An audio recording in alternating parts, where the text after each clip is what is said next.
Department, university of liberal arts.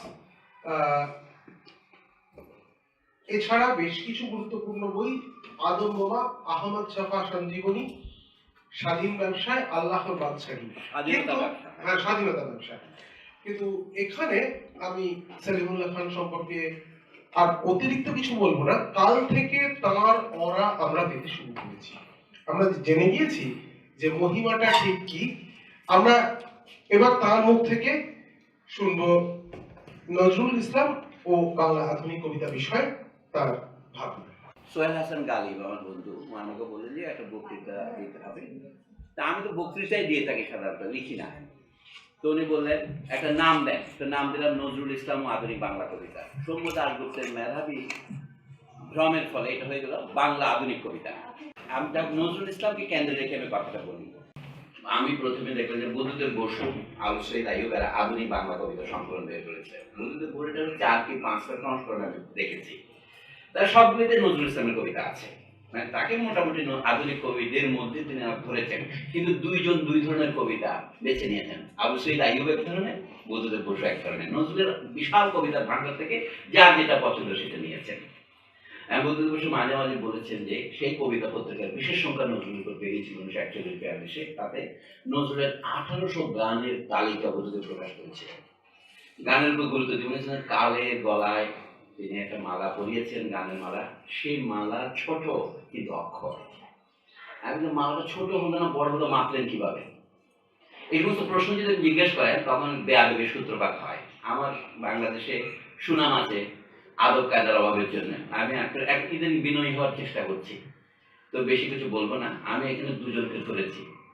শাশ্বত বঙ্গ নামক বইয়ের লেখক কাজী আব্দুল ওদুদ, ওই বইটার ইংরেজি অনুবাদও তিনি করেছিলেন, নাম ক্রিয়েটিভ বেঙ্গল। আজকাল বেশি পাওয়া যায় না। এখানে রামমোহন শতবর্ষ মৃত্যু পরবর্তী 150 বছর উপলক্ষে একটা বই বেরিয়েছিল, রামমোহন স্মরণ, 1989 সনে। সেখানে আব্দুল ওদুদের রামমোহন লেখাটা সংকলন করার জন্য তারা ব্রাক বিশ্ববিদ্যালয়ের প্রতি কৃতজ্ঞতা জানিয়েছেন, কারণ ব্রাক পুনর্মুদ্রণ করেছেন বাংলাদেশে এই বই। এখানে বোধহয় পুনর্মুদ্রিত হয় না। শাশ্বত বঙ্গ, ক্রিয়েটিভ বেঙ্গল তো পাওয়াই যায় না। আর হুমায়ুন কবিরের কথা না বললেও চলে। এরা দুজনেই বাংলাদেশের ফরিদপুরের লোক, কিন্তু 1947-এর দেশভাগের পরে এখানে থেকে গিয়েছিলেন। তারা ধর্মনিরপেক্ষ ছিলেন। আর হুমায়ুন কবির তো মন্ত্রী হয়েছিলেন, তিনি চতুরঙ্গ পত্রিকা করেছেন। তার একটা বই, শুধু এটার কথাই বলবো, বাংলার কাব্য। এটা চতুরঙ্গে ধারাবাহিক বেরিয়েছিল, তারপরে এটা বই আকারে বের হয়। হুমায়ুন কবির আপনারা অনেকেই জানেন, তবু বলে দেওয়া নিশ্চয়ই বেয়াদবি হবে না। স্টাডিজ ইন বেঙ্গলি পোয়েট্রি নামে হুমায়ুন নিজে এটা অনুবাদ করেছিলেন 1944-45 সনে। সেই বইও দুর্লভ হয়ে উঠেছে। এটা ভারতীয় বিদ্যাভবন থেকে, ওই দূরে বোম্বে থেকে বেরিয়েছিল। যাই হোক, এগুলিকেই আমি আমার রেফারেন্স হিসেবে নিয়েছি। আমি আমার বক্তব্যকে 3 ভাগে ভাগ করেছি। প্রথমে হচ্ছে আব্দুল ওদুদের মতে নজরুল ইসলাম হচ্ছেন খেলাফত আন্দোলনের কবি, ঠিক আধুনিক কবি নন। কারণ আধুনিকতার সমস্ত সৃষ্টির কৃতিত্ব উনি রবীন্দ্রনাথকে দিয়েছেন, বিশেষ করে বলাকা পর্বে রবীন্দ্রনাথকে। তাকে নজরুলের পক্ষে আধুনিক কবি হওয়া সম্ভব নয়। কথাটা আমি যেভাবে বলছি মনে হচ্ছে এটা ব্যঙ্গের সুর পাচ্ছেন প্রচ্ছন্ন, কিন্তু সত্যি আমি উদ্ধৃতি বহুল আমার লেখা। 2 নম্বর হচ্ছে হুমায়ুন কবির অনুরূপ কথাই বলেছেন। উনি বলছেন নজরুল ইসলাম হচ্ছেন অসহযোগ আন্দোলনের কবি, তবে তার সৌভাগ্য রবীন্দ্রনাথ স্বদেশী যুগের কবি ছিলেন। অসহযোগ আন্দোলনের সময় রবীন্দ্রনাথের সৃষ্টি প্রতিভা শেষ হয়ে এসেছিল। হুমায়ুন কবি যিনি রবীন্দ্রনাথ নিয়েও বই লিখেছিলেন, রবীন্দ্রনাথের ভক্ত ছিলেন। এই জন্য আমি এই অংশের নাম দিয়েছি অসহযোগ আন্দোলনের কবি।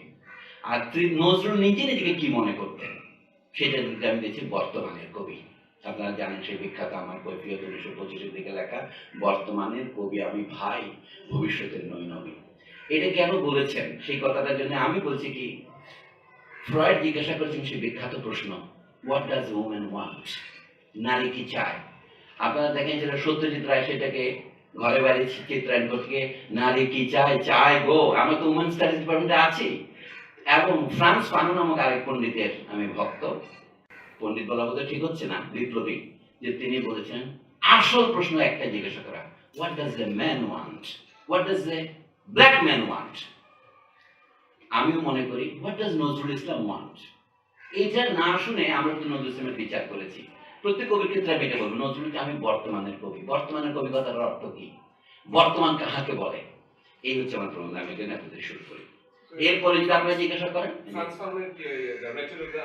না আমি প্রথমটা বলছি, এটার নাম হচ্ছে পূর্ণিমা মাস্ক ব্লং, ব্ল্যাক স্কিন হোয়াইট মাস, পিয়ের নেগ্রা, হ্যাঁ, ব্লাঙ্কাস, এই যে আমরা এটা স্প্যানিশ ভাষাতে বলি পিয়ের নেগ্রা, কালো চামড়া, সংক্ষেপে বললে এটা বলা যে এটা ভূমিকাতে উনি লিখেছেন, what does a man want, it will perhaps solve all the problem, this world is full of ইম্বেসাইলস।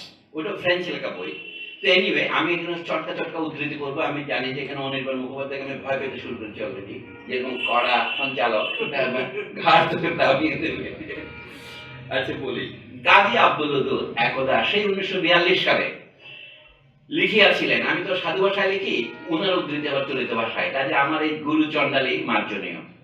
বাংলাদেশে এক শ্রেণীর সাহিত্য রসিক আছেন যারা নজরুল ইসলামকে জ্ঞান করেন একজন যুগ প্রবর্তক কবি।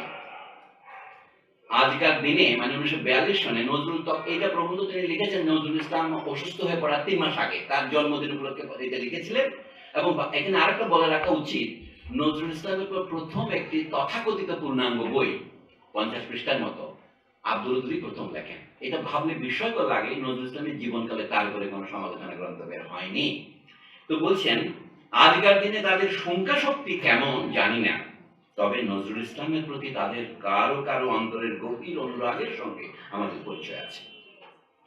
তাদের প্রতিবাদের প্রধান অবলম্বন এই বিদ্রোহী, উদ্ধৃতির ভিতরে বাইরে। তাদের ধারণা এমন একটা ওজস্বিতা নজরুলের এই বিদ্রোহী কবিতায় প্রকাশ পেয়েছে যা বাংলা সাহিত্যে সম্পূর্ণ নতুন। বাংলার দার্শনিক আবহাওয়ায় এই চিন্তালেশহীন ভাস্বর ললাট চিরতারুণ্য, এই দ্বিধাহীন দুর্মদ তারুণ্যই নজরুল প্রতিভা চিরগৌরব ময়দান। শাশ্বতবঙ্গ বইয়ের 82 পৃষ্ঠায় পাবেন আপনার। এটা প্রবন্ধের নাম খুব সিম্পল, নজরুল। আমি এখানটা পাদটিক আকারে বলে রাখি, নজরুল ইসলামকে কোনো দিন কাজী আব্দুল ওদুদ কাজী নজরুল ইসলাম বলেননি, সবসময় নজরুল ইসলাম। এবং হুমায়ুনও একই কাজ করেছেন। এরা সকলেই ওই দুজনই ফরিদপুর জেলার বাংশা, রাজবাড়ী জেলা বলে আমাদের বাংলাদেশে ওখানকার লোক। এর মধ্যে ইনি বর্তমানের লোক। ইতিহাসের কি সুন্দর নিয়তি, নজরুল ওইখানে শুয়ে আছেন আর এই দুজন এখানে শুয়ে আছে। তো হচ্ছে প্রায় সঙ্গে সঙ্গে আব্দুল ওদুদ এই দাবি নাকচ করিয়ে দিয়েছিলেন। আপনারাও আমার বেয়াদবি মার্জনা করবেন, কাজী আব্দুল ওদুদের কাজীটা আমিও ফেলে দিয়েছি, শুধু আব্দুল ওদুদ বলবো।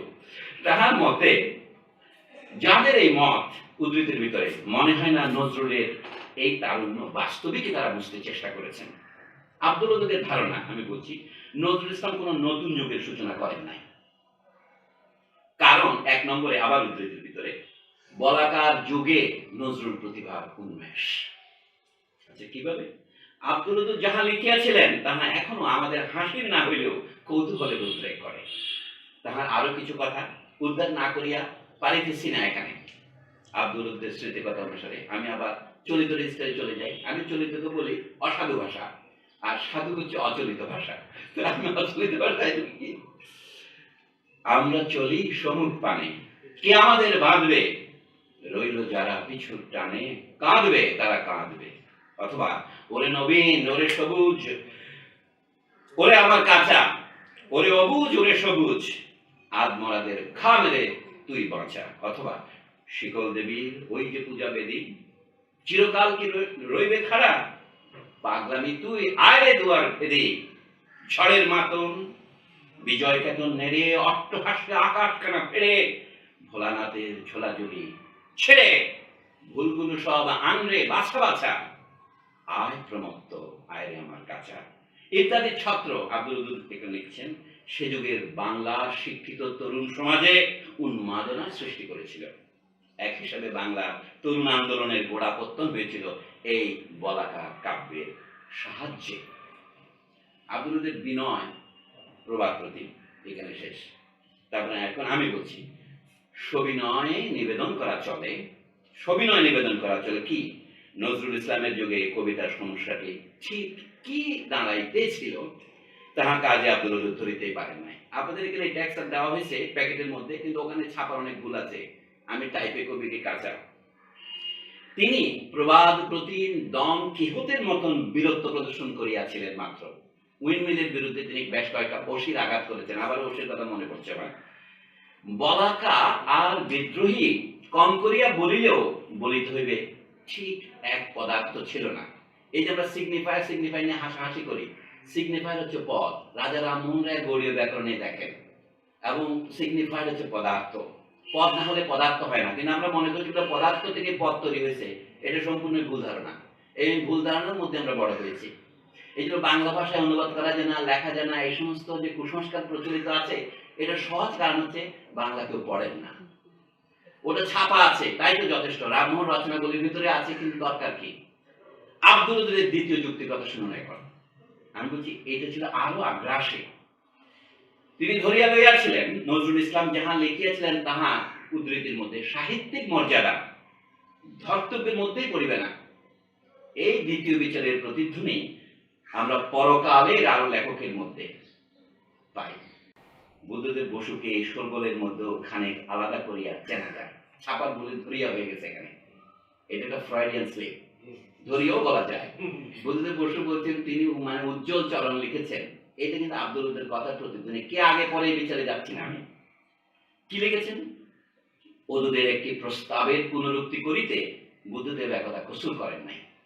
ওদের লিখিয়াছিলেন, হুবহু উদ্ধৃতি দিচ্ছি, দ্বিতীয়ত নজরুলের লেখনীতে যে তারুণ্য রূপ পেয়েছে তার সাহিত্যিক মর্যাদা কেমন সেটিও একটি বড় অনুধাবনের বিষয়। আমি প্রশ্ন করব, সাহিত্যের মর্যাদা কাকে বলে? মর্যাদা কি জিনিস?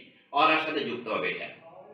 একটু মনোযোগী হলেই চোখে পড়ে নজরুলের রচনা, বিশেষ করে বিদ্রোহী যুগের রচনা অনবদ্য নয়। এখানে বলে রাখি, উনি নজরুলের গোটা কাব্যজীবনকে 4 পর্বে ভাগ করেছেন। প্রথম পর্বকে বলেছেন ওই যে খেয়াপাড়ের তরণ ইত্যাদি লেখা, ওইটা হলো তার ইসলামী যুগ, এরপর একটা বিদ্রোহী যুগ, এরপর তার গানের যুগ, এরপর তার যোগী যুগ। এই জন্য আমি দ্বিতীয় যুগকে বলছি অনবদ্য নয়। আমি আপনাদের সামনে সবিনয় প্রশ্ন করছি, অনবদ্য কি বলে এবং কাহাকে বলে সেটা একটু মনোযোগ দিন।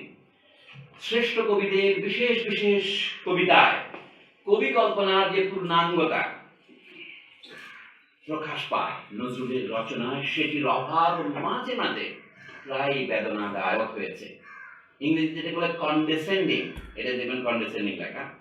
নজরুল যে পূর্ণাঙ্গ কবিতা রচয়িতা তেমন নন, তার কবি প্রতিভা বরং প্রকাশ পেয়েছে উৎকৃষ্ট চরণের রচনায়, এ উক্তি করা যেতে পারে।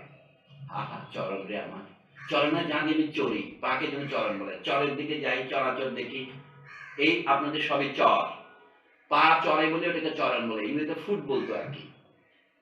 আমি বলছি শুধুমাত্র এই প্রবাদ প্রতিমটি রচনা করেই আব্দুল ওদুদ অবসর গ্রহণ করেননি। আমি এখন চরিত্রতেই বলছি, কিন্তু লেখা অন্য। নজরুল ইসলাম প্রসঙ্গে তিনি আর একটা বিচারও রাষ্ট্র করেছিলেন। সেটা কি? তিনি লিখেছিলেন বিদ্রোহীর যুগ নজরুলের জন্য জনপ্রিয়তা আনলেও তার কাব্য সাধনা ব্যাপক সার্থকতা লাভ করেছে তার গানে। ওই যে আমরা অনেকে বলেন না, কবিতা লেখেন কি দিয়ে, গান থেকে গানে না ভাব থেকে গানে, এটা নেই। এ বিষয়ে বাংলা কাব্য রসিকারা বোধহয় একমত। এর সময় বুদ্ধদেব বসুর এটা বেরোচ্ছে। রেখাপাতের যে অপরিচ্ছন্নতা, আব্দুল উদ্দের উদ্ধৃতি, রেখাপাতের যে অপরিচ্ছন্নতা বিদ্রোহী যুগের অনেক রচনায় লক্ষ্য করা গেছে, তা যে গানের যুগে প্রায় অন্তর্হিত হয়েছে। শুধু অনবদ্য চরণ নয়, অনবদ্য কবিতা তার কলম থেকে উতরেছে, তা মিথ্যা নয়। আব্দুল উদ্দিন হচ্ছে আমাদের সবচেয়ে বড় সমালোচক। আমাদের মানে সমগ্র বাংলা সাহিত্যে এটা রবীন্দ্রনাথের বক্তব্য। তিনি বিশ্বভারতীতে 1945 সালে হিন্দু মুসলমান সম্পর্ক নিয়ে বক্তৃতা করেছেন। রবীন্দ্রনাথের বিশেষ প্রিয় পাত্র ছিলেন, কবিগুরু গেট এবং কবিগুরু রবীন্দ্রনাথ বইয়ের লেখক। মাত্র এটুকু বলে আব্দুল উদ্দিন কিন্তু তৃপ্ত হননি। আরো কি বলেছেন? তিনি একটা ভবিষ্যৎবাণী পর্যন্ত করেছিলেন, নজরুল ইসলামের কবি জীবনের অবসান ঘটাও বিচিত্র নয় বলে তিনি ভবিষ্যৎবাণী করেছিলেন। তার কবি জীবনের অবসান ঘটা 3 মাস আগে। তার মধ্যে জ্যোতিষের গুণ ভগবান দিয়েছিলেন। বলছিলেন নিজের এই আশঙ্কাটা তিনি নিজের অজ্ঞাত লোক থেকে বের করেছিলেন। এখানে ছাপাইতেও বলেছে অজ্ঞাত লোক, মানে আনকনশাস থেকে বলেছিলেন আমি। এই কথা আমি বলছি সত্য যে নজরুল ইসলাম নিজের আখের বোঝাতে পারেননি। তিনি একটা গাড়ি কিনেছিলেন, ফিয়াট সেটাও বিক্রি করে দিতে হয়েছিল। আক্ষরিক এবং ভাবার্থে দুই অর্থেই তিনি আখের বোঝাতে পারেননি। ফলে কি হলো, তার আখের অগোছালি থেকে গিয়েছিল। আব্দুল উদ্দিনের জবানিতে না হয় বলি, উনি বলছেন কি কোট, তবে তার আধুনিক জীবনের পরিণতি কোথায় বলা সোজা নয়। আধুনিক শব্দের অভিনব ব্যবহার দেখেন। তার আধুনিক জীবনের পরিণতি কোথায়? তার যোগী জীবন করে আধুনিক জীবন বলছেন, চতুর্থ পর্যায়ে। এই ফলে তার কবি জীবনের অবসান ঘটাও বিচিত্র নয়। যে তাত্ত্বিকতা তাঁর জীবনের মর্মমূলে আমরা দেখেছি, তারই হয়তো জয়ী হবে পূর্ণভাবে। অথবা এর ফলে সমৃদ্ধতর চিত্ত ও তীক্ষ্ণতর দৃষ্টি নিয়ে তিনি নতুন করে জীবনে ও সাহিত্যে প্রবেশ করতে পারেন। সুবহানাল্লাহ। তো বলছি, আব্দুল ওদুদের সিদ্ধান্তটা বড়ই শোচনীয় ছিল। তার মতে নজরুল ইসলামের সাহিত্যিক মর্যাদা ধর্তব্যের মধ্যেই পড়ে না, তবে সহজেই চোখে পড়ে তাহার একটা ঐতিহাসিক মর্যাদা। কোটান কোট, এটা তারই কথা। তা আমি জিজ্ঞাসা করছি, এটা কেমন করে নজরুলের ঐতিহাসিক মর্যাদা কি? সুভাষচন্দ্র বসুর মতো, যে সুভাষচন্দ্র বসুর নজরুলের গান আমরা গাইব যখন আমরা সংগ্রামে যাব। তো এইটা বক্তব্য দেখেন, সাহিত্যিক মর্যাদা না থাকিলেও ঐতিহাসিক মর্যাদা থাকে কিভাবে, তার একটা পথ আব্দুল ওদুদ বাতলিয়েছেন। রহস্যের সমাধান তিনি বাতলালেন একটা শব্দ দিয়ে, জনসাধারণ বলে একটা প্রত্যয় নিয়ে আসলেন। জনসাধারণের দিক হইতে নজরুল ইসলামের ঐতিহাসিক মর্যাদা আছে, সাহিত্যের দিক থেকে নয়। নজরুল ইসলাম সম্পর্কে আব্দুল ওদুদের শেষ প্রতিপাদ্য দুইটা প্রস্তাবে, গোটা দুইটা প্রস্তাবে বিধৃত হয়েছে। এক নম্বরে তিনি সত্য সত্যই ধরিতে পারিয়াছেন কি, উদ্ধৃতি আবার, নজরুল এ যুগের বাঙালি জাতির প্রতিনিধিত্ব করেছেন, প্রধানত জড়তার বিরুদ্ধে বারবার সংগ্রাম করে ঘোষণা করে। দুই, নির্যাতিত জনসাধারণের পক্ষ সমর্থন করে। বাঙালিদের পক্ষ থেকে দুটো কাজ করেছেন। আবার মুসলমান সমাজের প্রতিনিধিত্ব করেছেন, তাদের মনে নব নব আশা উদ্দীপনার সঞ্চার করে, বিশেষ করে বাংলা বা ভারতের আবহমান প্রাণধারার সঙ্গে তাদের প্রেমের নিবিড় যোগ স্থাপন করবার আহ্বান জানিয়ে। ওখানে ঘোষণা, এখানে আহ্বান। ঘোষণা কথায় খেয়াল রাখবেন, ঘোষ মানে কান, ঘুষির কানে মারি আমরা, খরগোশ বলি যার কান খাড়া, সেই জন্য বলছে ঘোষ করে, বজ্র নির্ঘোষে যখন বলি ঘোষণার আহ্বান, খুব সুন্দর সুন্দর, আমার খুব ভালো লাগছে। কিন্তু উনি বলছেন নজরুল খেলাফত যুগের কবি, একটু পরে বলবেন খেলাফত যুগটা কি বুঝতো। এই কলকাতার মৌলানা আবুল কালাম আজাদ, মুশিরুল হাসান মারা গেছেন 10ই ডিসেম্বর দিল্লিতে, তিনি বলছেন কি কলকাতার মৌলানা, ভারতের মৌলানা নন। ভেরি ইন্টারেস্টিং, আপনি দেখবেন। সেই জন্য যে সেই কলকাতার মৌলানা বাংলা ভাষায় কিছু লিখেছেন বলে আমি জানি না, কারণ উর্দুতেই তার চলতো। নজরুল ইসলাম যে বাংলায় লিখেছেন সেটা একটা বিপ্লবী অর্থে, যে তখন একটা প্রভাব ছিল মুসলিম অভিজাতদের মধ্যে যে আমাদের ভাষা বাংলা নয়, সাধারণ মানুষ বাংলাতে লিখতেন। এই কথাটা এখানে আসবে। খেলাফত আন্দোলনের দুটো তাৎপর্য আছে। মৌলানা আজাদ বলছেন যে 1912 সালে আমি আল হিলাল পত্রিকা কলকাতা থেকে বের করি, আল বালাক পত্রিকা বের করার জন্য অন্য জায়গায় চলে যেতে হয়, ব্রিটিশ সরকার বাজেয়াপ্ত করে। সেই থেকে তার মহাত্মা গান্ধীর সাথে দেখা হওয়ার আগ পর্যন্ত তিনি কিন্তু নিজের উদ্যোগে জাতীয়তাবাদী হয়েছেন। এসে ওনার উদ্দেশ্য ছিল স্যার সৈয়দ আহমদের যে ফিলোসফি, পলিটিক্স, মুসলমানরা ব্রিটিশদের সহায়তা করবে, ব্রিটিশ বিরোধী আন্দোলনে হিন্দুদের সাথে যোগ দেবে না, সেই থেকে নাকচ করার জন্য তিনি যুগান্তর দলের সদস্য হয়েছিলেন আজাদ। সে আজাদের যে তাৎপর্য, আমাদের নজরুলের তাৎপর্য অনুরূপ, কিন্তু এইটার বিপরীত তাৎপর্য দিয়ে আব্দুল ওদুদ লিখেছেন। এটা আমাদের খানিকটা অবাক লাগে। আব্দুল ওদুদ এমন লোক যিনি আরবি ফার্সি ছিলেন, কোরআনের অনুবাদ করেছেন। তো শেষ করি কোন, আব্দুল ওদুদের দ্বিতীয় প্রস্তাবটা আরো মজার। আবার উদ্ধৃতি, সেই প্রেমের সাধনায় মুখ্যত নজরুলের সাধনা হয়েছে। যে নিখিল ভারতের প্রাণধারা যোগ, দেশ ও জাতির প্রতি সেই প্রেমে, সেই পূর্ণ আত্মনিবেদনে নজরুল এই কালে মুসলমানদের মধ্যে অথবা হিন্দু মুসলমান সবার মধ্যে এক সম্মানিত ব্যক্তি। যে বৃহৎ জীবনের অথবা জাতীয় জীবনের চেতনা দেশে অনুভূত হয়েছে, তাতে তাঁরও প্রতিভার স্পর্শ লেগেছে। এই জনজাগরণের দিক দিয়ে দেখলেই সহজেই চোখে পড়ে নজরুলের ঐতিহাসিক মর্যাদা কত বড়। এটা ওই প্রবন্ধের উপসংহার, নজরুল ইসলাম দীর্ঘ প্রবন্ধের উপসংহার।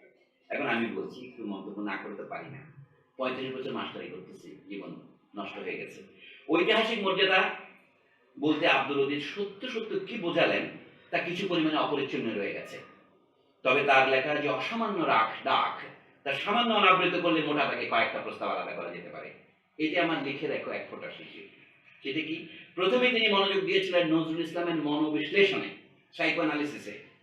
সিদ্ধান্ত করিয়াছিলেন বিদ্রোহী কবিতাটি রচনার পূর্বক্ষণ পর্যন্ত নজরুল ইসলাম ছিলেন একজন অসাধারণ ভাববিলাসী অভিমানী। এগুলো তারই কথা। ব্যস্ত প্রেমের বেদনায় গভীরভাবে আহত কবি বিশেষ, যিনি অবলম্বন করিয়াছিলেন এক দায়িত্বহীন ভবঘুরের জীবন। আব্দুল ওদুদ বলছেন, তখন উনি লিখেছিলেন উপন্যাস। আব্দুল ওদুদের জবানিতেই শুনি, বিদ্রোহী থেকে তার মানুষ জীবনের গতি যে মুখী হলো, তার সঙ্গে তার পূর্বের ভাব জীবনের সঙ্গতি অসঙ্গতি দুই রয়েছে। তার এই যুগের একটি বিশিষ্ট রচনা তার মাদনহারা পত্রোপন্যাস। এতে কবি যে তার তরুণ জীবন কিছু পরিমাণে চিত্রিত করেছেন, অনেকে বোধ হয় তা জানেন। তারপর বলছেন, এই রচনায় দেখা যাচ্ছে কবি একজন অসাধারণ ভাববিলাসী ও অভিমানী, ব্যস্ত প্রেমের বেদনায় গভীরভাবে আহত। কিন্তু এই আঘাত যত বড়ই হোক, এতে মুহ্যমান হননি তিনি। এই নিষ্করুণ আঘাত তার অন্তর থেকে উৎসারিত হয়েছে, এই নিষ্করুণ আঘাতে তার অন্তর থেকে উৎসারিত হয়েছে একটি মধুস্রোত। মাঝখানে একটা ছোট্ট হাইফেনও আছে, কিন্তু পপুলা বলে থাকে। কিন্তু এতে তিনি লাঞ্ছিত, এমনকি ম্রিয়মাণ হননি। তবে তিনি অবলম্বন করেছেন এক দায়িত্বহীন নবগুরের জীবন। সেই দায়িত্বহীনতায় তার সুনিবিড় আনন্দ। এ তো poetry. Abdul Odud is a greater poet here. Abdul ওদুদ হয়তো নিজের অজান্তেই এক মুখে দুই কথা বলেছিলেন। আমি বলছি, তিনি আরেক মুখে বলছেন একই সাথে, বিদ্রোহী প্রকাশের পূর্বেই তার নবীনতা অথবা উদ্দামতা আর ছন্দ সামর্থ্যের প্রতি বাংলার সাহিত্যিকদের দৃষ্টি আকৃষ্ট হয়। এতক্ষণে অরিন্দম কহিলা বিষাদে কি নজরুলের ছন্দ সামর্থ্য ছিল, এটা প্রশ্নের বাইরে ছিল। তারপরে বলছেন, স্বভাবতই প্রশ্ন উঠতে পারে কি কারণে মানুষের দৃষ্টি কেন আকর্ষণ করেছিলেন নজরুল। আব্দুল ওদুদ বলছেন, সাহিত্য ক্ষেত্রে তাঁর প্রবেশ আর বিদ্রোহী রচনা, এর মধ্যে কালের ব্যবধান সামান্য, বোধ হয় 2 বছরের বেশি নয়। এটাই নজরুলের তথাকথিত প্রথম পর্ব। ওদুদের চোখে পড়েছে নজরুল ইসলাম গড়ে উঠছিলেন রবীন্দ্রনাথের ছায়ায়, সত্যেন্দ্রনাথের হাওয়ায়, আর তার কথায় ইরানি কবি তিলক হাফিজের প্রেমে উন্মাদ অবস্থায়। তার কথায় কোট, আরেক শ্রেণীর ভাবুকদের প্রতিও কবির গভীর শ্রদ্ধা ছিল, তারা বাংলার সন্ত্রাসবাদীর দল। ওই বইয়ের 80-81 পৃষ্ঠায় পাবেন। এত কিছুর মধ্যে বসে তিনি কি করে তাহলে ঐতিহাসিক মর্যাদা লাভের যোগ্য হয়ে উঠলেন, তা কিন্তু আর বিশদ করেন নাই। ওদের পুরো প্রবন্ধ না পড়লে তো আমার কথা সত্যাসত্য বোঝা যাবে না। কাজে আপনারা কিছুক্ষণ ক্রেডিটে থাকেন, অন ক্রেডিট। এতক্ষণে আব্দুল ওদুদ বিষাদে ইঙ্গিত করলেন, বিদ্রোহী প্রকাশের পূর্বেই সাতির আরব, মোহররম, কোরবানি প্রভৃতি যেসব জনপ্রিয় কবিতা তিনি লিখেছিলেন, সেসবে ব্যক্ত হয়েছিল মুসলমান সমাজের গতানুগতিক জীবনের প্রতি ধিক্কার, এক বলিষ্ঠ নব জীবন আরম্ভের জন্য তীব্র কামনা, আর অস্ত্র শস্ত্রের শক্তি ও মহিমায় তার প্রত্যয়। একটি ছিল ভারতীয় মুসলমানদের, আর এটি ছিল ভারতীয় মুসলমানদের জন্য খেলাফত যুগ। ছাপায় একটি হয়ে গেছে, এটাকে এটি ছিল। আচ্ছা, এখন এই খেলাফত যুগটা যে কোন পদার্থ, তাহা আব্দুল ওদুদ নির্দেশ করেছিলেন এইভাবে, স্বদেশী আন্দোলনে বাংলা হিন্দুর যে সাফল্য, মুখ্যত তাই প্রেরণা জুগিয়েছিল মুসলমানদের এই খেলাফত আন্দোলনে। কিন্তু হিন্দুর আয়োজনের ব্যাপকতা তাদের ছিল না, ফলে সফলতা তাদের জন্য হচ্ছিল সুদূর পরাহত। তাদের কেবল লাভ হচ্ছিল দিক দেশবিহীন এক বিক্ষুব্ধ মানসিকতা। তরুণ নজরুল অর্থাৎ বিদ্রোহী রচনার পূর্বের নজরুল এক হিসেবে ছিলেন এই খেলাফত যুগের প্রতিনিধি স্থানীয় কবি। উদ্ধৃতির ভিতরে তার মোহররম কবিতার অধুনা পরিত্যক্ত শেষ 2টি চরণে সম্পর্কে স্মরণ করা যেতে পারে। আমরা আব্দুল ওদুদের ঋণ স্বীকার করবো, এই দুটো কবিতা নজরুল রচনা বইতে এখন নাই, এই দুটো লাইন। এটা পত্রিকা যখন ছাপা হয়েছিল তখন তিনি সেখান থেকে রক্ষা করেছেন এই প্রবন্ধের সুবাদে। দুনিয়াতে দুর্মত খুনিয়ারা ইসলাম, লহুলাও নাহি চায় নিষ্কাম বিশ্রাম। এটা বাদ দিয়েছে, শেষ লাইনে দুটো ছিল, লহুলাও টেক ব্লাড, নাহি চায় নিষ্কাম বিশ্রাম, আমার কাম চাই। এটা কর্ম বলতে পারেন, কামসূত্রের কামও বলতে পারেন। কিন্তু বিদ্রোহীতে আবার লিখছেন তার মানসিক কুয়াশা এতখানি কেটে যায় যে তিনি যেন এক নতুন জীবন নিয়ে জেগে ওঠেন, নিজেকেও জগৎকে দেখতে আরম্ভ করেন এক নতুন দৃষ্টিতে। এই হচ্ছে আব্দুল ওদুদের মূল্যায়নের মোটামুটি সারাংশ। আমি হয়তো নিশ্চয় কিছু বাদ দিয়েছি, তা আপনারা দেখবেন সেটা ন্যায় বিচার কি হয়েছে। এখন দ্বিতীয় আসি, হুমায়ুন কবির একই সময়ে প্রবন্ধের মধ্যে লিখছেন, তা নিয়ে বলছেন খেলাফত আন্দোলন শব্দের কথা উচ্চারণ করছেন না তিনি বলছেন অহিংস অসহযোগ আন্দোলনের কবি। প্রায় একই সময়ে হুমায়ুন কবিরও দেখি প্রায় একই মত প্রচার করছেন। এর মত অনুসারে নজরুল ইসলাম ছিলেন শেষ বিচারে অসহযোগ আন্দোলনের কবি। তার প্রতিষ্ঠার সাথে অসহযোগ আন্দোলনের যোগাযোগটা প্রায় প্রত্যক্ষ।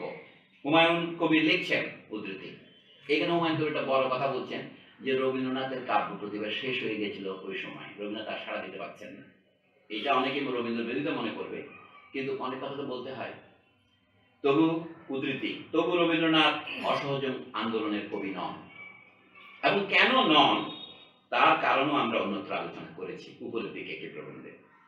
অসহযোগ আন্দোলনের আলোড়ন বাংলা কাব্যে বোধ হয় নজরুল ইসলামের মধ্যে সবচেয়ে বেশি জেগেছিল, এবং সেই জন্যই বর্তমান শতাব্দীর তৃতীয় দশকে তার এত প্রতিষ্ঠা। কালকে আপনারা তবে 0 দশক 1 দশক, তৃতীয় দশক মানে 20-এর দশক, এটা আবার দয়া করে কেউ ভুল করেন না। হুমায়ুন কবির পোস্ট মডার্ন কবি নন, তাই তিনি বুঝতে পারেন না 0 দশক জিনিসটা। তার সাহিত্য সৃষ্টির প্রসঙ্গেও তাই উনি বলছেন ব্যক্তিগত প্রতিভার বিচার অবাধ্য, কারণ প্রতিভা সকল ক্ষেত্রে অলৌকিক হলেও মানে এটা অরাজেক, বহু রকমের শব্দ আছে অনুবাদে, সামাজিক প্রতিবেশেই তার প্রকাশ। তাই সাহিত্য বিচারে একমাত্র সামাজিক পশ্চাৎপট নিয়েই আলোচনা চলতে পারে। এখানে আমার বিশেষ বক্তব্য হচ্ছে কি, আমার গুরু ছিলেন আহমদ ছফা। আহমদ ছফা হুমায়ুন কবিরকে এত ভালোবাসতেন, 1970 সালে নিষিদ্ধ পূর্ব পাকিস্তানে হুমায়ুন কবিরের এই বই তিনি ভূমিকা সহকারে প্রকাশ করেছিলেন। এবং আহমদ ছফার যে বাঙালি মুসলমানের মন প্রকৃতি বিখ্যাত প্রবন্ধ আছে, এগুলো হুমায়ুন কবিরের প্রভাবে খানিকটা লাঞ্ছিত, সেই কথা পরে হবে। এই জন্য আমি বলছি কি, আমার এখানে একটু পিতৃদায় আছে আর কি। নজরুল ইসলামের কাব্য সাধনায় সিদ্ধি কি অসিদ্ধি হুমায়ুন কবিরের প্রধান বিবেচ্য ছিল না, তিনি তো সমাজতাত্ত্বিক। তিনি তাহার বিবেচনায় ছিল সমাজ জীবনের ঐক্য কিংবা অনৈক্য। নজরুলের প্রতিভা তিনি ব্যাখ্যা করেছেন, মুসলিম সমাজে তখন ঐক্য ছিল, এলিট আর মাসের মধ্যে বিভেদ হয়নি। আর নজরুল ইসলামের বিপরীতে তিনি রবীন্দ্রনাথকে দাঁড় করিয়ে দেখলেন হিন্দু সমাজ জীবনের মধ্যে তখন ক্লাস তৈরি হয়ে গেছে, মধ্যবিত্ত শ্রেণী আর এটা চায় না, সেই কারণে রবীন্দ্রনাথ আর লিখতে পারছেন না, যেটা স্বদেশী যুগের ছিল। এই হচ্ছে তার ব্যাখ্যার মোটামুটি ধরনটা। সেকালের সমাজ জীবনের অনৈক্যের মধ্যে তিনি যেমন রবীন্দ্রনাথের অসারতা দেখিয়েছেন, তেমনি একই সমাজ জীবনের ঐক্যের মধ্যেই খুঁজে পেয়েছিলেন নজরুল ইসলামের প্রতিভার সারমর্ম। তার ব্যাখ্যা 16 আনা অভিনব না হলেও আমাদের বিবেচনার যোগ্য। আমি বলছি কি, সেই কারণে আরেকটু লম্বা চড়া উদ্ধৃতির সুযোগ নিতে হচ্ছে আমাকে। আমার বন্ধুরা আমাকে বললেন আপনার বক্তব্য করুন, আর তুমি উদ্ধৃতি দেন, মানে উদ্ধৃতি তো আমি বলছি আমি তো উদ্ধৃতির সৃষ্টি, আমি আর কি নিজের কিছু বলার নাই। আমার সামনে আমার সম্পাদক সাহেব বসে আছেন, মানে আমার লেখায় জানি ছাপেন না উদ্ধৃতি বলে হয়তো। তো বলছিলাম হুমায়ুন কবির লিখছেন, অসহযোগ আন্দোলনের যুগে ভারতবর্ষের জীবনধারায় যে বিপুল আলোড়ন জাতির প্রায় সমস্ত স্তরকে তা স্পর্শ করেছিল। মহাত্মা গান্ধীর মন্ত্র বলে কুম্ভকর্ণের নিদ্রা ভঙ্গ যেন আসন্ন হয়ে উঠল, দিকে দিকে তার চাঞ্চল্য নির্জীবকেও চঞ্চল করে তুলল।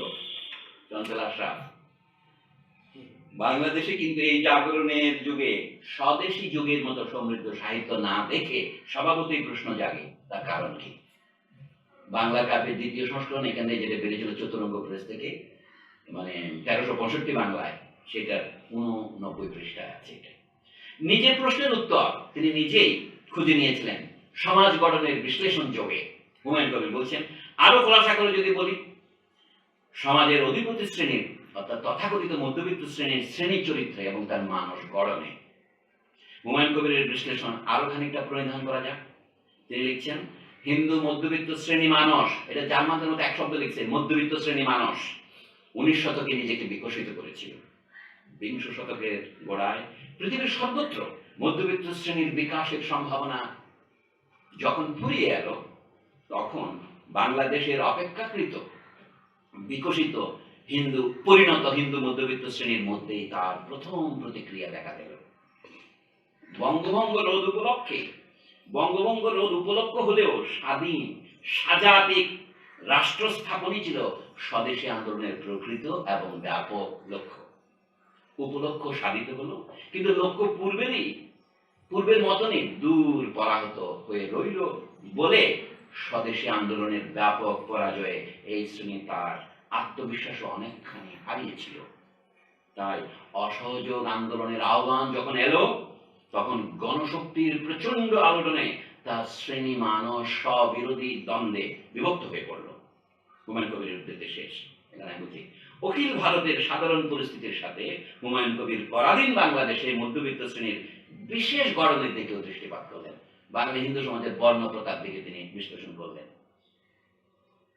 সেই দৃষ্টির মধ্যে তিনি যুগপৎ ব্যাখ্যা করবার চেষ্টা করলেন। স্বদেশী আন্দোলনের কবি রবীন্দ্রনাথ ঠাকুর কেন অধিক অসহযোগ আন্দোলনের কবি রইলেন না, আর নজরুল ইসলামই বা কি করে ওই আন্দোলনের কবি হয়ে উঠলেন? হুমায়ুন কবির ব্যাখ্যাটা দেখেন মজা। হুমায়ুন কবির উবাচ উদ্ধৃতি, পূর্বেই আমরা দেখেছি যে চাকরি ও চিরস্থায়ী বন্দোবস্তের ফলে বাংলায় মধ্যবিত্ত শ্রেণীর অস্বাভাবিক স্থিতি ঘটেছিল। তার ফলে বাংলার হিন্দু জনসাধারণের 2-2.5 কোটি লোকের মধ্যে প্রায় 70-80 লক্ষ মধ্যবিত্ত শ্রেণীর সম্ভ্রমের দাবি রাখে।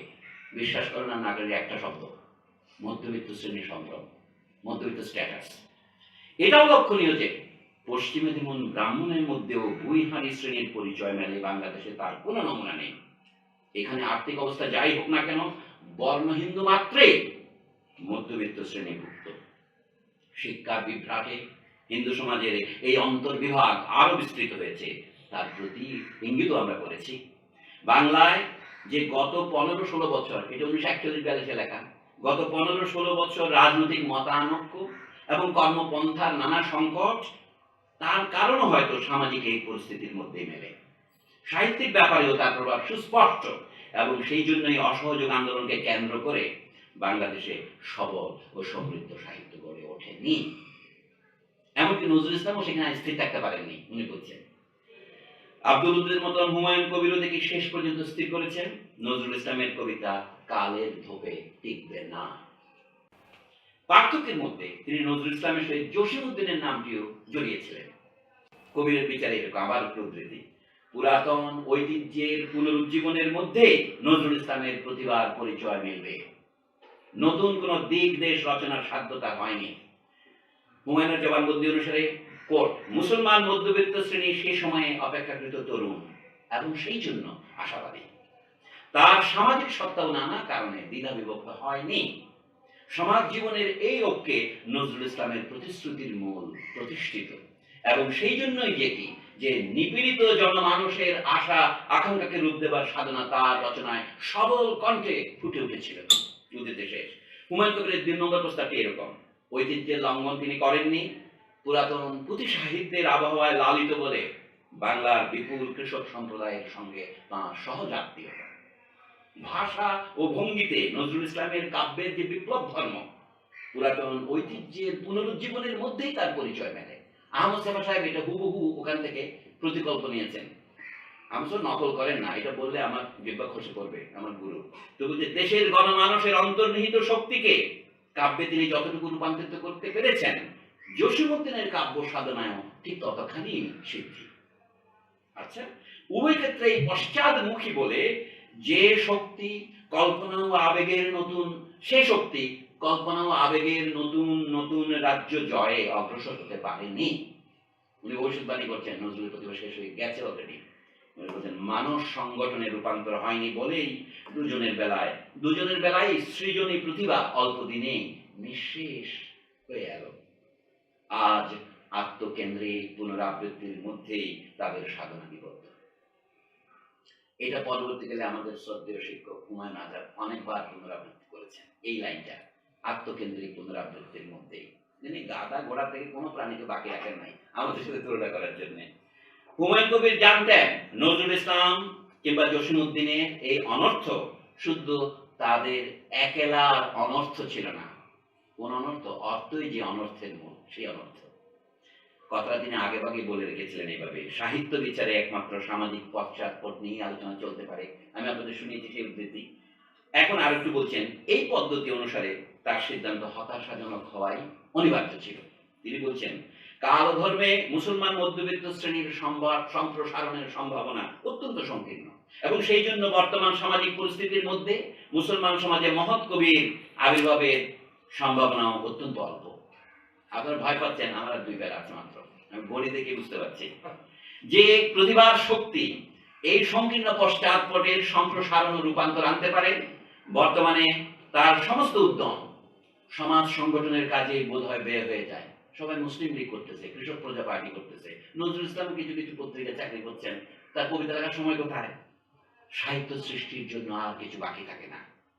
সেই জন্যই সাম্প্রতিক বাঙালি মুসলমান কবিদের মধ্যে প্রায় সকলেই পশ্চাদমুখী এবং নতুনের প্রচেষ্টা সত্ত্বেও প্রাচীনপন্থী। সাহিত্যের আঙ্গিক নিয়ে নতুন পরীক্ষা করবার উদ্যম তাদের নেই। সমাজ ব্যবস্থার রূপান্তরে নতুন নতুন পরিস্থিতির উদ্ভাবনায় তাদের কল্পনা বিমুখ। এই হচ্ছে হুমায়ুন তর্পণ। শেষ না হয়েও শেষ করতে হয় ছোট গল্পের মতো। এখন আমি বলি, আমার বাকি বক্তব্য মাত্র 1 প্যারাগ্রাফ। কিন্তু নজরুল ইসলাম সম্পর্কে আমরা যেটা বলি, আমি বলছি নজরুল ইসলাম বাংলা আধুনিক কবিতার স্রষ্টা নন, কিন্তু তার সহোদর, একসাথে জন্মেছে। নজরুল ইসলাম বাদ দিয়েছে, নজরুল কি বলেছেন আধুনিক কবিতা সম্পর্কে সেটা আমি বলি। ওয়াল্টার বেঞ্জামিনের নাম কিছুক্ষণ আগে আমরা নিয়েছি। বেঞ্জামিন সাহেব 1936 থেকে 1939 মধ্যে যে বিখ্যাত প্রবন্ধ লিখেছিলেন, যেটার ইংরেজি নাম হচ্ছে the work of art in the age of mechanical reproduction অনুবাদ হয়েছে, এবং পরবর্তী অনুবাদ করেছেন in the age of its technological reproducibility, পুনরুৎপাদন সম্ভাব্যতা। সেক্ষেত্রে উনি বলছেন যে আগে সকলে শিল্পের আদর্শ মনে করতো কবিতাকে, যে না আমরা কাল পেল, আমরা আগে শিল্প করতাম পূজার জন্য, কিন্তু এখন দেখা যায় সেটা আস্তে আস্তে এক্সিবিশনের জন্য করেন। এটা আউস যে বলে প্রেজেন্টেশন, আপনি বাইরে দেখাবার জন্য করেন, আউস স্টেলিংসবেল বলে, এটা আপনি কি প্রদর্শন মূল্য, এটা কার্ল মার্কসের বই থেকে ধার করেছেন। তো সেই হিসেবে দেখলে আধুনিকতার লক্ষণ শুনতে নানা কথা আছে। আবু সঈদ আইয়ুব, বুদ্ধদেব বসু, এদের প্রতি সম্মান রেখেই বলবো যে ওয়াল্টার বেঞ্জামিনের সাথে তাদের পরিচয় হয়নি। পরিচয় হলে তারা হয়তো কিছুটা পুনর্বিবেচনা করতেন তাদের আধুনিকতা নিয়ে। কিছুক্ষণ আগে চঞ্চল আশার সাথে আলোচনা হচ্ছিল, আমরা শুনবো, বলে আধুনিকতা মানে আধুনিকতাই, এর কোনো সংজ্ঞা হয় না। তো এখানে অনেকে, আমি ওই সংজ্ঞা দেওয়ার অপচেষ্টা করবো না, তবে বেনিয়ামিন সাহেবের লেখার প্রতি আপনাদের দৃষ্টি আকর্ষণ করবে। এই বিখ্যাত বই বহন করে নিয়ে আসছি, যেটা আমি পড়ি, work of art in its technological reproducibility, তার সিলেক্টেড ওয়ার্কসের 2 নম্বর খণ্ডেও আছে এই প্রবন্ধ। সেখানে বলছেন simply modern art is anti auratic art, মহিমার অবসান থেকে আধুনিকতার সূত্রপাত হয়। এখন কাজী আব্দুল নজরুল ইসলামের আগে রবীন্দ্রনাথকে আধুনিকতার জনক বলেছেন, যদি এই সংজ্ঞা হয় তাহলে সেটা অবান্তর হয়ে পড়ে। তো যাই হোক, আমি না বলে বলি, শুদ্ধ আব্দুল ওদুদ কিংবা হুমায়ুন কবির নহেন, আরো অনেকেই এই সত্যে সন্দেহ রাখেন যে নজরুল ইসলামের সঙ্গেই আধুনিক বাংলা কবিতার জন্ম। তারা নিশ্চয়ই জানেন গত শতাব্দীর 3য় দশকের মাঝামাঝি নজরুল ইসলাম এমন একটা কবিতা লিখেছিলেন, কিন্তু এই কবিতার অর্থ কি তা তারা জানেন বলে আজও মনে হয় না আমার। এই কথাটা আমি কেন বলছি একটু ফুটনোট দিয়ে বলি, আমাকে 2 মিনিট সময় দেন। সক্রেটিস সম্পর্কে বিখ্যাত উক্তি আছে, তিনি বলছেন সোফিস্টরা কারা, যারা বলতে কি আমরা জানি। সক্রেটিস কে? সক্রেটিস আমি জানি না, কিন্তু আমি যে জানি না এইটাই শুধু আমি জানি। এটাকে আমরা বলছি ফিলোসফি, ওরা ছিল সফি, আমি হলাম সফির প্রেমিক।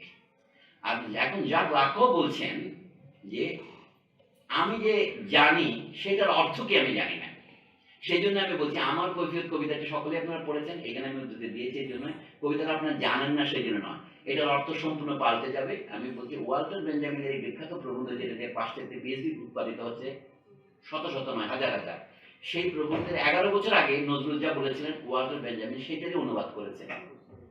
নজরুলের লেখা উনি পড়তে পারতেন, আমি বলছি না এটা হয় কিনা, the great fools think alike, এটা হতেই পারে। সেই কবিতাটা কয়েকটা লাইন পড়ে আমি শেষ করে দেব। উনি বলছেন এই, তাদের উদ্দেশ্যে নিবেদন করি, আমার কথার মধ্যে এক ধরনের মানে আগ্রাসন আছে, এটা আপনাদের ক্ষমা করে দেখতে হবে। লেখার সময় মনের মধ্যে যে চাপ থাকে সেই জন্য এটা আসছে। জার্মান তত্ত্বজ্ঞানী ওয়াল্টার বেনিয়ামিন রচিত পুনর্জননী কলা কৌশলের যুগে শিল্পকলা নামক প্রবন্ধটি দয়া করে পড়ে দেখতে পারেন।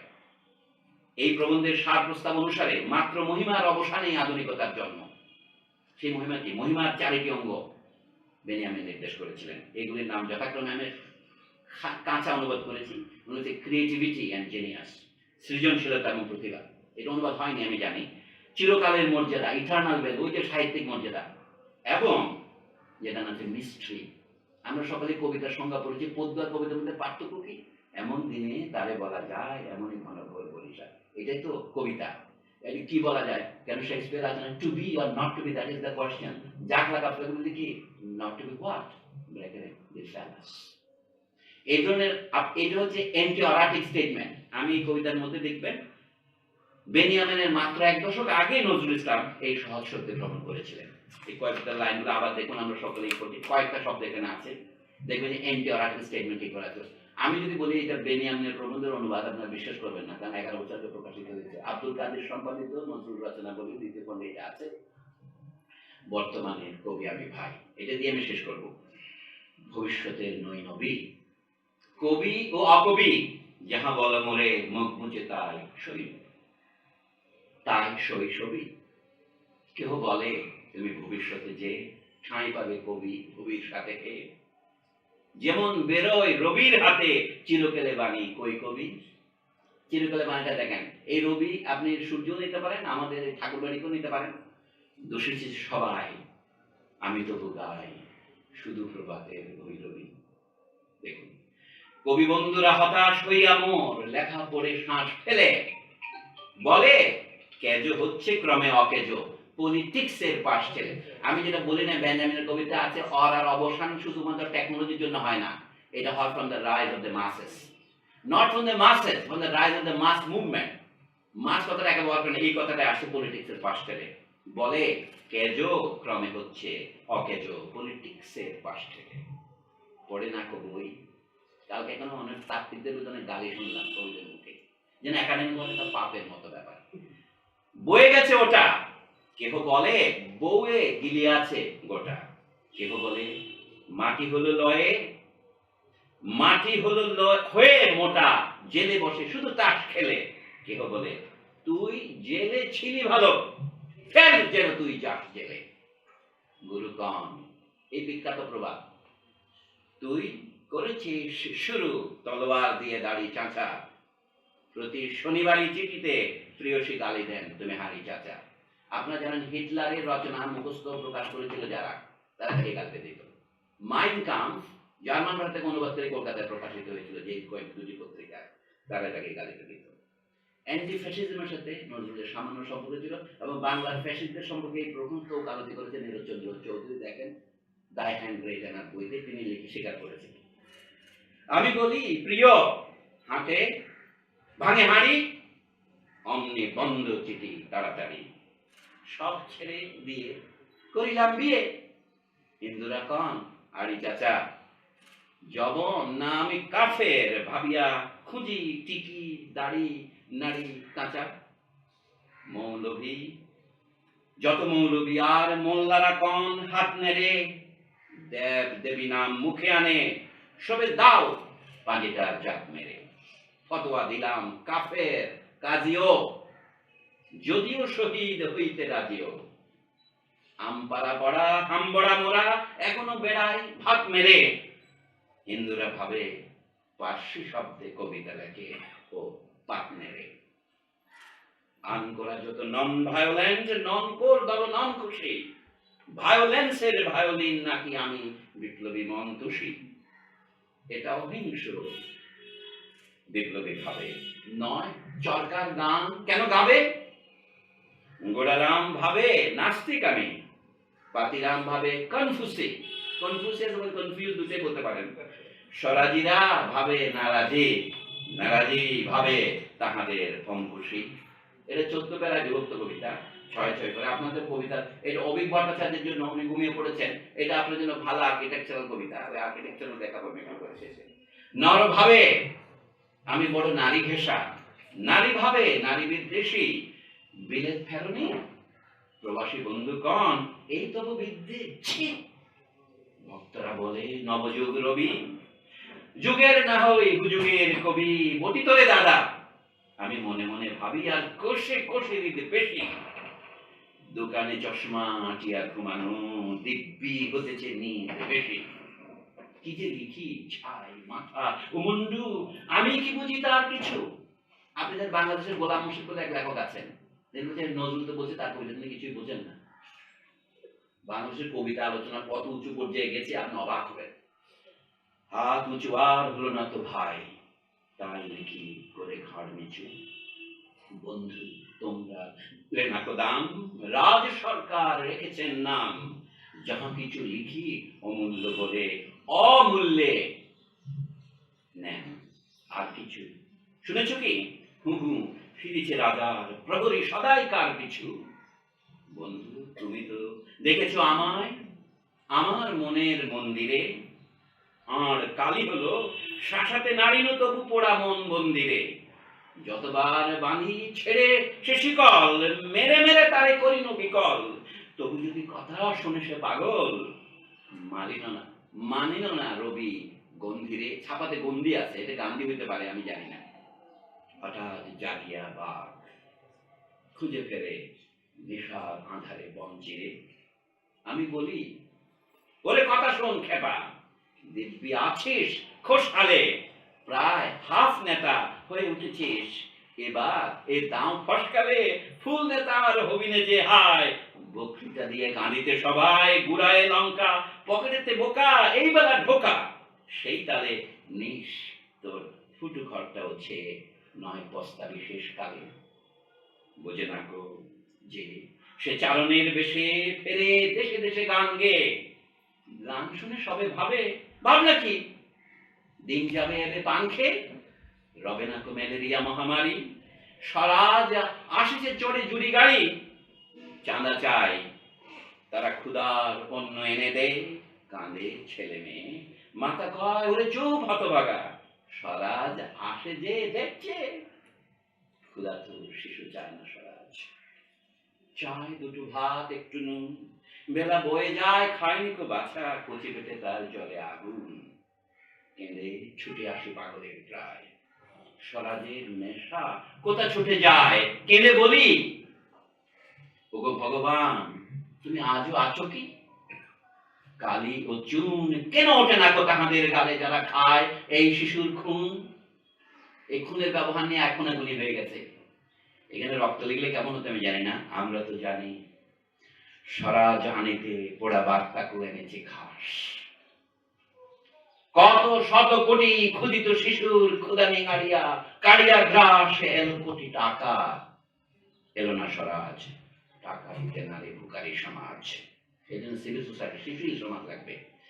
মার বুক হতে ছেলে কেড়ে খায়, মোরা বলি বাঘ হে খাও ঘাস, বাঘ খাও হে ঘাস, হেরিনু জননী মাগেছে ভিক্ষা, ঢেকে রেখে ঘরে ছেলের লাশ, বন্ধু আর বলিতে পারিব বড় বিষ জ্বালাই মুখে, দেখিয়া শুনিয়া খেপিয়া গিয়াছি, তাই যাহা আসে কই মুখে, রক্ত ছড়াতে পারি না তো একা, তাই লিখে যায় রক্ত লেখা, বড় কথা বড় ভাব আসে না কো মাথায়, বন্ধু বড় দুঃখে, অমর কাব্য তোমরা লিখিও, বন্ধু যাহারা আছো সুখে। এই অমর কাব্য আরেকটা থিম ওই যে চ্যাপ্টার মধ্যে, পরোয়া করি না বাঁচি বা না বাঁচি, হঠাৎ দেখবেন এটা 4 লাইনে হয়ে গেছে, মাঝখানে 2টা অপূর্ণ পর্ব পড়ে গেছে এখানে, পরোয়া করি না বাঁচি বা না বাঁচি, হুজুগের হুজুগ কেটে গেলে, মাথার উপরে জ্বলেছেন রবি, রয়েছে সোনার শত ছেলে, প্রার্থনা করো যারা কেড়ে খায় 33 কোটি মুখের গ্রাস, যেন লেখা হয় আমার রক্ত লেখায় তাদের সর্বনাশ। আমি শেষ বাক্যটা পড়ি, ওয়াল্টার বেঞ্জামিন থেকে উঠে যাচ্ছি, উনি কি বলেছেন আমার অনুবাদ তো ভুল হবে, সেই জন্য আপনাদের এটা শোনা বাঞ্ছনীয় বলে মনে করি। উনি বলছেন কার্ল মার্কসের ক্যাপিটালের উদাহরণ দিয়ে বলছেন, মার্কস তো লিখেছিলেন সমাজের বেস এবং ইকোনমিক বিশ্লেষণ, কিন্তু এই জিনিসটা সমাজের উপর কাঠামোর বিশ্লেষণও কাজে লাগবে, তবে দুটো কথা মনে রাখবেন, আমি যা লিখেছি সেটা ভবিষ্যৎ শ্রেণীবিহীন সমাজের জন্য নয়, প্রলেতারিয়া যখন ক্ষমতা দখল করবে তখন কি হবে সেটা আমার কর্ম নয়, বর্তমান অবস্থায় যেটাকে আমরা এখন বিশ্বায়ন বলছি, ধনতান্ত্রিক উৎপাদন ব্যবস্থা বলছি, এই যুগে শিল্পকলার বিকাশের প্রবণতা কোন দিকে, সেই প্রবণতা লক্ষ্য করলে এই জিনিসগুলো লক্ষ্য করবেন। The dialectic of these conditions of production is evident in the superstructure, no less than in the economy. Walter বেঞ্জামিনের ইংরেজি অনুবাদ থেকে বলছি আমি এটা, ওয়াল্টার জেফকটের অনুবাদ। Thesis defining the developmental tendencies of art can therefore contribute to the political struggle in ways that it would be a mistake to underestimate. তার থিসিসটা হচ্ছে এটা এর পরে। আমি যে থিসিস গুলো 19টা থিসিস লিখছেন তিনি এই প্রবন্ধে, কার্ল মার্কসের ফয়ারবাখ বিষয়ক 11 থিসিসের মতো এগুলো আর্ট বিষয়ক 19টা থিসিস এই প্রবন্ধের নাম। মানে my thesis neutralize a number of traditional concepts, সেটা কি, such as creativity and genius, eternal value and mystery, which used in an uncontrolled way, ব্র্যাকেটের মধ্যে বলছেন, and controlling them is difficult today. Used in an uncontrolled way, এগুলো অব্যবহার করতে উনি বলছেন না, কি হবে, allow factual material to be manipulated in the interest of fascism. Leni Riefenstahl এরা তখন কি করছিল, হিটলারের অরাতরি করতেছিল। আপনার সোয়াস্তিকা স্ট্যান্ডার্ডে, যে সোয়াস্তিকা এখানেও আমরা দেখতে পাচ্ছি রবীন্দ্র বিশ্ববিদ্যালয়, ওই স্কোয়ারে সৈনিকরা তারা ছিল, এইখানে এটা ভারতীয় আর্য ধর্মের সাথে জড়িত, ওখানকার ফ্যাসিজমের সাথে জড়িত। ডিসএন্টাঙ্গল বলে কি হয়, এই জন্য বলছেন used in an uncontrolled way and controlling them is difficult today, they will allow factual material to be manipulated in the interest of fascism. সবিনয় এবং সবয়ে বলি রবীন্দ্রনাথ ঠাকুরকে ব্যবহার করেছিলেন মুসলিনী, ইনফ্যাকচুয়ালি হ্যান্ডশেকের ছবিতে দেখাবেনি, তো এই জন্য বলছি, শেষ করলাম এই বাক্যে, in what follows, এটা last sentence, the concepts which are introduced into the theory of art differ from those now current in that they are completely useless for the purposes of fascism. On the other hand, they are useful for the formulation of revolutionary demands in the politics of articles politics. এখন আপনারা বলতে পারেন ওর আগে শেষ হয়ে গেছে, আমি শেষ হইতে বলি নাই। ডেভেলপমেন্টাল টেন্ডেন্সি তাই নির্দেশ করে এবং তার থেকে পলিটিক্সের কারণে আবার ওর আগে পুনর্নির্মাণ করা যায়। যেমন নজরুল ইসলাম কোনোদিন পাকিস্তান সমর্থন করেননি, তিনি পাকিস্তান বলেছেন, কিন্তু পাকিস্তানে নজরুল ইসলামকে দেশের প্রধান কবি বানানো হয়েছিল। অর্থাৎ it was no more in the hands of Nazrul Islam. শিল্পকলা যে আসলে নজরুলের ব্যাপার নয়, এটা যে পলিটিক্সের ব্যাপার, সেটা আমাদের পূর্বাভাস। আপনারা নিশ্চয়ই অনেক প্রশ্ন করবেন, আক্রমণ করবেন, সেই জন্য আমি শেষ করলাম। ধন্যবাদ। ধন্যবাদ অধ্যাপক সালিমুল্লাহ খানকে। আমরা একটু প্রশ্ন আশা করছি, কেউ কি এগিয়ে আসবেন? মন্তব্য?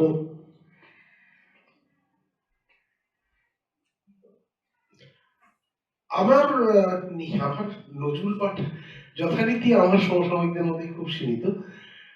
কেন যেন মনে হয় ভদ্রলোক ওই ব্রিটিশ চিত্রশিল্পী টার্নারের মতো। ইমপ্রেশনিজম আসবে, মডার্নিজম আসবে, সেটাও ভাঙবে, কিউবিজম আসবে, সুফিজম আসবে, জানতেন, জেনে নিজের লেখাটা নিজে লিখে গেছেন। টার্নারের ঝড়টা নজরুলের আমার বিক্রিয়তেও আছে, বিদ্রোহীতেও আছে, তুফানটাও আছে। আবার এগুলোকে ফ্রিজ করে রাখার মতন কল্পবিজ্ঞান যে আসবে নজরুল জানতেন। তবে আমি বহুদিন এসব থেকে বেরিয়ে গেছি।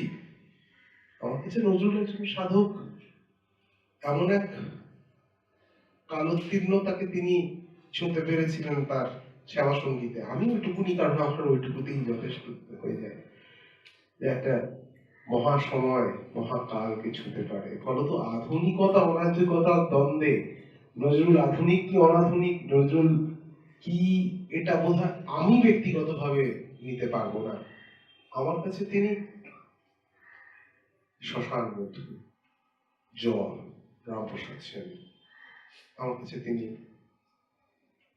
কালমের পায়ের তলায় আলোর নাচুন দেখেন সাধক। এটা অনালোচিত থেকে যায়। নজরুল সম্পর্কে, তার শাক্ত পদ সম্পর্কে এই নৈরব্য একটা ভুল বাংলা, আমি বলতে ভালোবাসি।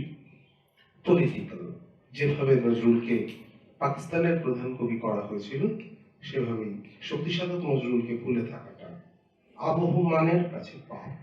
এটাই আমার মনে হয়। বোধহয় অতিরিক্ত বলে ফেলছি আমার নিজের বায়াস থেকে।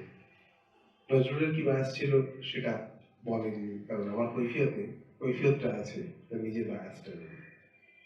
আর শক্তি সাধনা সম্পর্কে ভদ্রলোক গানগুলো লেখা ছাড়া আর কি করেছিলেন আমরা জানি না, কারণ তারপরেই তার জীবনে নৈরব্য নেমে আসে। আজকে আধুনিকতা নিয়ে অনেক রকম প্রশ্ন হয়ে গেছে। মনে হয় না খুব বেশি টানাবাঞ্জা করার দরকার। তিনি আধুনিকদের গুরু কি গুরু নন? আমার ব্যক্তিগত কাজে, মানে আমার কাছে ব্যক্তিগতভাবে নজরুল শক্তি সাধনার ট্র্যাডিশনকে ভবিষ্যতের দিকে এগিয়ে দেয় একজন মানুষ। একদম কনটেক্সট থেকে বেরিয়ে গিয়ে বললাম, এটার সঙ্গে মানে সালিম ভাইয়ের পেপারের কোনো সম্পর্ক হয়তো নেই, বা হয়তো আছে, আমি জানি না কিভাবে, কখন, কোন সিগনিফায়ার, কোন অক্ষর রস, অক্ষর রং, অক্ষর বর্ণ কাজ করবে। দীর্ঘদিন ধরেই এই কথাটা মাথায় আছে, নজরুল বাংলা সাহিত্যে এক মূর্তিমান সমস্যা। একে যে কোথায় রাখবো, টার্নারকে রাখা নিয়েও খুব সমস্যা। আজকের আলোচনার শেষে ডক্টর সলিমুল্লাহ খান এবং ডক্টর অনির্বাণ মুখোপাধ্যায়ের আলোচনাতেও সেই সমস্যাটা উঠে। আমি একটা জায়গায় রেখে ফেলি আর কি, আমার সুবিধার জন্য। না রাখলে আমি তো অনাধুনিক, আমার বড় অসুবিধা হয়। আর সত্যি কথা বলতে কি, যে টার্নারকে নিয়েও এই সমস্যা কিন্তু এখনো বহমান। তাকে কোথায় রাখবো? আমি বলি যে নজরুল যে সমস্যা, সেই সমস্যা অন্য কবিদের ক্ষেত্রে হয়েছে। আমি যদি একটা উদাহরণ দিই, বদলিয়ার সাহেব মারা যাওয়ার আগে যে বইটা লিখেছিলেন, যেটা গতকাল আলোচিত হয়েছে, নজরুলের সমস্যাটা শুধু কবিতার ক্ষেত্রে নয়, আমি কবিতার কথাটা শুধু বলতে চাই। এখানে যে সমাজতাত্ত্বিক আলোচনা হচ্ছে এবং সমাজতাত্ত্বিক আলোচনার পেছনে যে প্রচ্ছন্ন ধর্ম পরিচয় রয়েছে, যেটা অনুচ্চারিত, আমি সব মিলিয়ে কথা না, আমি আপনার সাথে একমত। যেমন বিশ্বভারতী পত্রিকা কোয়ার্টারলি, যেটা ইংরেজিতে, সেটা 1960 সনে প্রবোধচন্দ্র সেন একটা প্রবন্ধ লিখেছেন। হেডলাইন কি? প্রথম প্রবন্ধ, leading article, Nazrul Islam, Muslim poet of Bengal. এটা তো অনুচ্চারিত ব্যাপার না, এটা উচ্চারিতই। না, আমি আজকের কথা না, বলছি। বলছি আর কি, সেই জন্য আমি তো সবকিছু আর বলতে পারি না। সময় তো 30 মিনিট দিয়েছিল আমাকে, বলছি এরপর 15 মিনিট আলোচনা হবে, সেটা আমরা আর কি খরচ করে ফেলেছি। আমি বলছি একই ধরনের সমস্যা অন্য কারণে। বোদলেয়ার ওয়াজ এ ক্যাথলিক, ধরেন বোদলেয়ারের এই সমস্যা, তার সময় তাকে প্রায় বাদই দিয়েছিল, মানে তিনি তো প্রায় নাকে পেয়ে মারা গেছেন। সেই কথাগুলি উনি একটা কবিতা লিখেছিলেন, অরার অবসান নিয়ে। অরার কথাটা ওয়াল্টার বেঞ্জামিন 70 বছর পরে তার কাছ থেকেই কেড়ে নিয়েছেন, আমি এটাই বলবো। উনি একটা কবিতা লিখছিলেন, কবিতার নাম হচ্ছে, আমি দেখেছিলি, পাহ দো অগেয়ল, মানে লস অফ এ হ্যালো, অরাহারান, এটা অরেওল শব্দটা উনি ব্যবহার করেছেন। সেটা গল্পটা কি? সেখানে অনেকটা মনে করেন এক ধরনের সমস্যা আছে, নজরুলের যে সমস্যা তারও সমস্যা।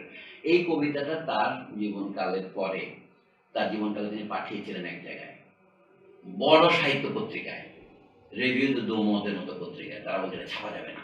এটা কোন কবিতা দিয়ে? এটা ক্ষুদ্র কবিতা, রামপ্রসাদের গানের মতো। সেটা দিয়ে আমি আপনাদের দেখাচ্ছি। উনি বলছেন, two Baudelaire the lyric poet with his hello is antiquated, অর্থাৎ অতীত হয়ে গেছে। In a prose piece entitled Path the Real Loss of a Hello, which came to light at a late date, Baudelaire presents such a poet as a supernumerary. When Baudelaire's literary remains were first examined, this piece was rejected as unsuitable for publication, quote unquote. Editor also ছাপেননি এটা। কেন? To this day it has been neglected by Baudelaire scholars. ওই আপনার কথায় problem. সেই কবিতাটা আমি পড়ে শোনাচ্ছি, ইংরেজি অনুবাদ একজনের। সেটা হচ্ছে, একদিন এক খারাপ জায়গায়, ধরেন এটার নাম ধরেন তামাগাছি বা লোহাগাছি, এরকম কোনো জায়গায় দেখা হয়েছে কবির সাথে, হঠাৎ করে আরেক কবির। এক তরুণ কবি গিয়ে দেখে কি এখানে রবীন্দ্রনাথ ঠাকুর বসে আছে। তো তার মধ্যে স্যার আপনি এখানে, ব্যাপারটা এরকম। What do I see, my dear fellow? You, yeah, I find you in a place of ill repute. A man who sips quintessences, who consumes ambrosia. Really? I couldn't be more surprised. আপনি এখানে sir? তখন সে উত্তরে বলছে আমাদের বড় কবি, You know, my dear fellow, how afraid I am of horses and carriages. A short while ago, I was hurrying across the boulevard, and amid that churning chaos in which death comes galloping at you from all sides at once, I must have made an awkward movement, for the halo slipped off my head and fell into the mire of the macadam. I didn't have the courage to pick it up, and decided that it hurts less to lose one's insignia than to have one's bones broken.